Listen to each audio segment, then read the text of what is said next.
Hello and welcome to my workshop 3, class CSE 379. My name is Anthony Hill, and for this workshop, we were given the assignment of finding a paper, a research paper, and doing a presentation on it. So yeah, I looked through a lot of really interesting things, and I came across an enhancement to a shuffling algorithm. And shuffling algorithms are used in many different things, from card games, poker, euchre, online games, Magic the Gathering, to song playlist shuffling, and playing Magic Online. There's a lot of people that always complain about the shuffler, and so I guess I wanted to understand understand it and learn more about it. So this is my presentation. Hope you enjoy it.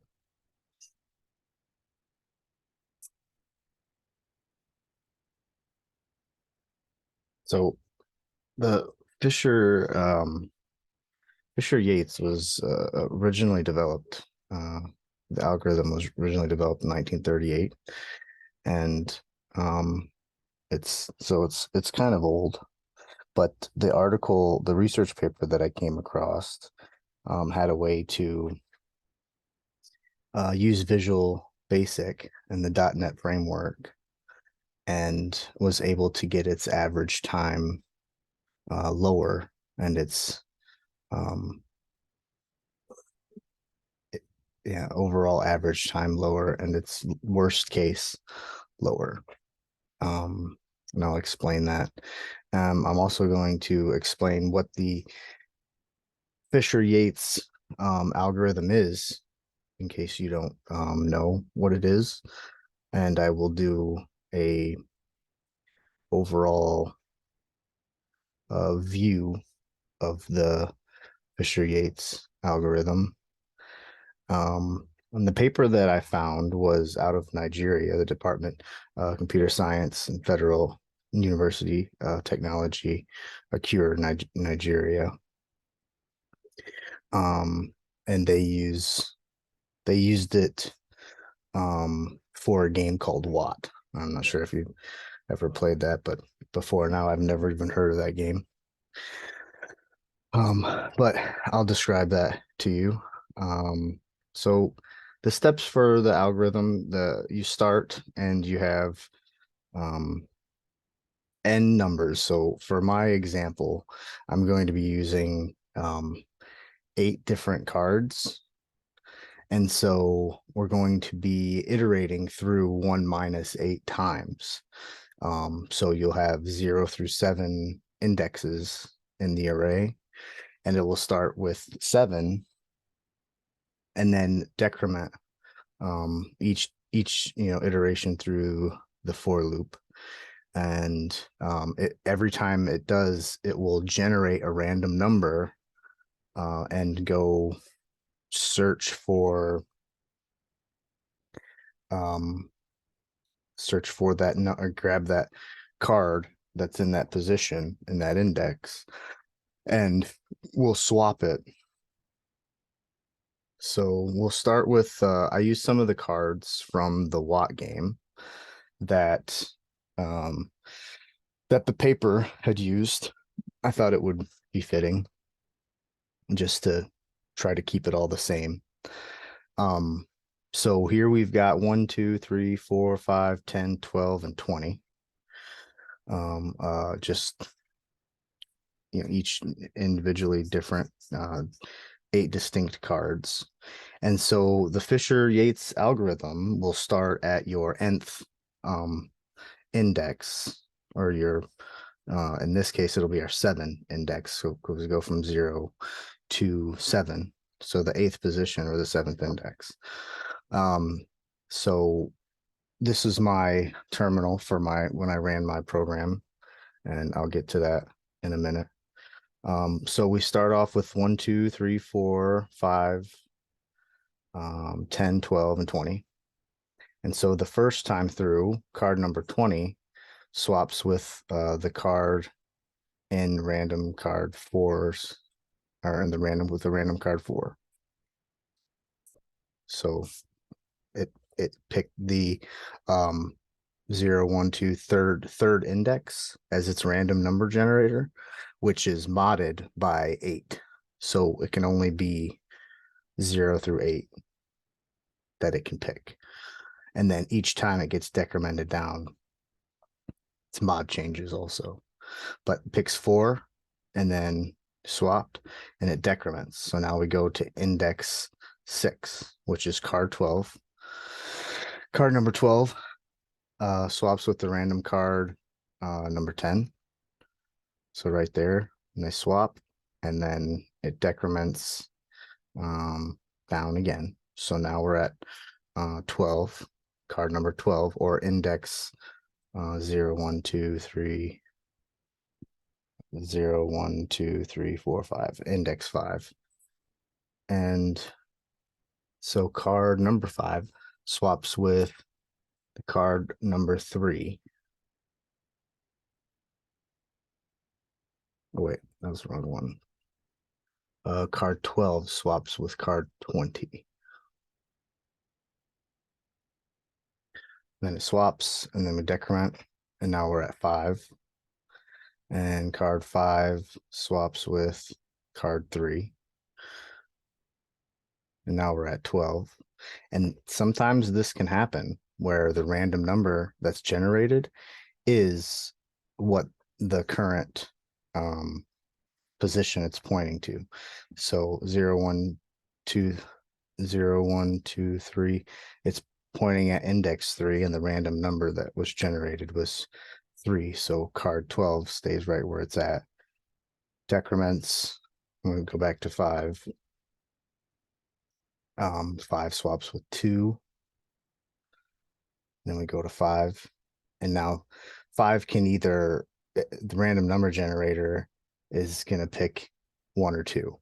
So it's going to pick index 0 or index 1, basically. Or it's going to pick, 0 or 1. And chose first index, so this is index 0. And so it swaps. And now that's all the iterations. It won't, if doing the first one won't make any sense because it would just swap with itself. So I think it could swap with. But so the end was 5, 1, 2, 12, 3, 20, 10, and 4.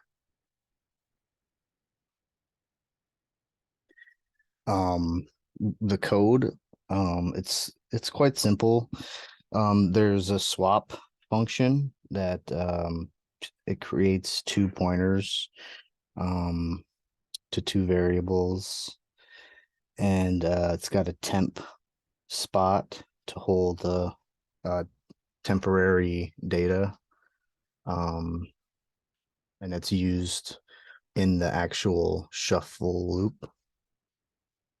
There's the print array, which is going to print out, we can have it print out the array each time it's modified, each time it's shuffled, or just once at the very end. And then our actual shuffle is the main function that with our main for loop, which generates a random number, and each time and swaps and kind of gives us a different permutation each time for whatever array that we give it. And the main is just where we show that. So I'll just bring that up really quick. So these are the includes. I tried a couple different ways. I did a deck size in the main, and it works, but this way works easier, and it's easier to explain with the arrays. I took out the C outs that I had in the previous example when I was going through the 8 different cards. So here, if we just give it 1, 2, 3, 4, 5, 10, 12, and 20, and we run it, we'll get a permutation 10, 2, 4, 20, 1, 12, 5, and 3. So it's our um, shuffled array.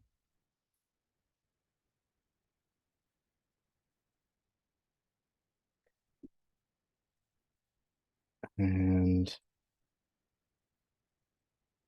for the shuffle, for the actual algorithm, it's very simple, and the time complexity is big O of n.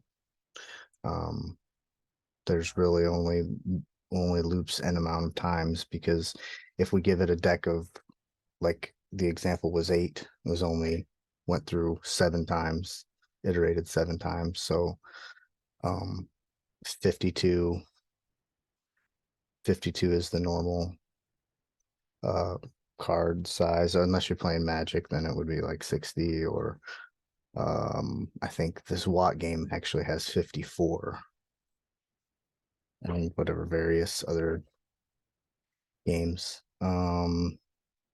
Space complexity is big O of 1. We're not copying the array, we're not um really messing with it at all. It's kind of just the indexes are swapping places, and um that's really all that's happening there. So the uses for this algorithm, like I said, any biased free ideal shuffle, like in like slideshows, if you wanted random pictures, it can be used for that, or song lists, or card games. Loop invariant, since we have a different seed value at the beginning of the iteration, we'll get a different number each time we iterate. Um, and so we start all the way to the right, where we have n minus 1, um, which would be our 7th index. With our example, we had 8 cards. And then we um, there's the we have this is the random number generator, and it's modded I plus 1, and our I is equal to n minus 1. So we gave it, in our example, we gave it 8, so we would have 7. So this time, so when we decrement each time we go through the for loop, once it would only run 7 times. But when with our random number generator, we want, if we're in position in the very last position at index 7, we want to be able to do a mod 7, not a mod or a mod 8, not a mod 7, because we want to, if it want to be able to swap throughout the entire array. And for maintenance, each iteration of the loop, decrement the I value. So we get all the way down to 0, which would be in right before we hit index 0. And this will ensure that once it doesn't run anymore and it gets to that, it's done. And it goes from the back to the front, so the loop invariance maintained. And then the termination, after it gets to 0, it will print out it prints out the permutated array. So yeah, it goes through each index and swaps it at random with the randomly generated seed until it hits 0, and then it exits out of the loop. And so the enhancement to the Fisher Yates, by the from this paper, They used Visual Basic, and in this custom variation, it was made with the game of Watt, and by using the .NET framework, the generic list object data structure offers higher abstraction compared to just the array, which is the general way of doing it. And so you see here their symbols is circle, carpet, cross, triangle, star, king. And this is, like I said, this is for the game of Watt. This algorithm uses the cards from the cards class from the previous slide right here. And um,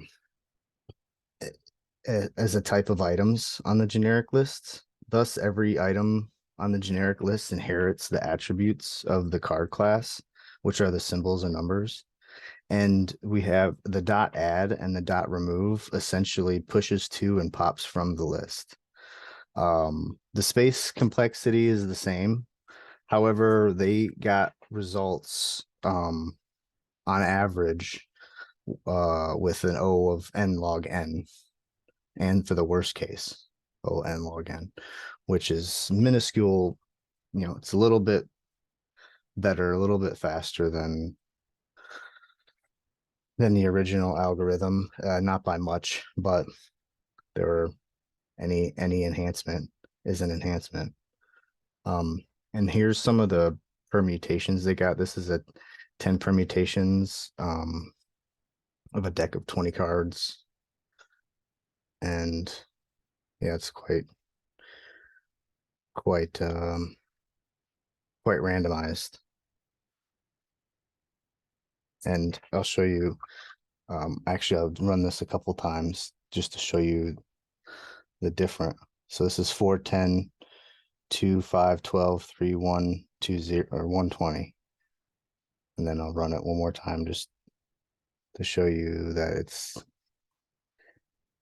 completely randomized again. So, and they did this with a deck of 20 cards, actually 10 permutations. And then they've got like for the game of Watt, they ran it 10 times, and there are 6 distinct um uh permutations. So that's one, and that's two. Very, very different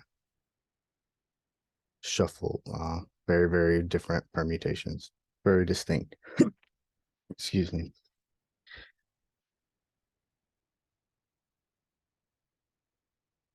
And some of the related work that was in here, I thought was kind of neat because there's a lot more applications to that can be used with this shuffler. Like this is a model that Chen Yang he did in 2012, and he used to predict urban development.